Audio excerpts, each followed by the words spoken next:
Hello friends, स्वागत है एक और नए वीडियो में। दोस्तों, इस वीडियो में जो है हम लोग बात करेंगे कि आप लोग वीवो Y12s मोबाइल में का स्टोरेज कैसे चेक कर सकते हैं।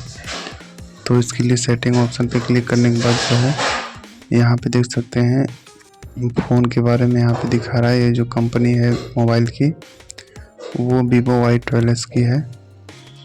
तो उसके बाद दोस्तों फिर आप लोग को स्टोरेज चेक करने के लिए थोड़ा सा ऊपर आना पड़ेगा।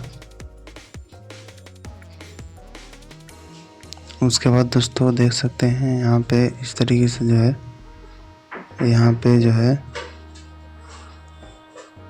और ऊपर आने के बाद यहाँ पे स्टोरेज करके एक ऑप्शन शो होगा।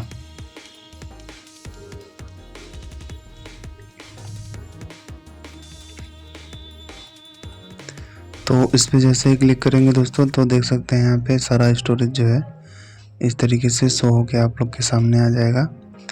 देख सकते हैं यहाँ पे 28 GB जो स्टोरेज है वो भी यहाँ पे बाकी है और बाकी का जो है भर चुका है। इस तरीके से यहाँ पे देख सकते हैं सारा स्टोरेज जो है आप लोग के सामने आ जाएगा।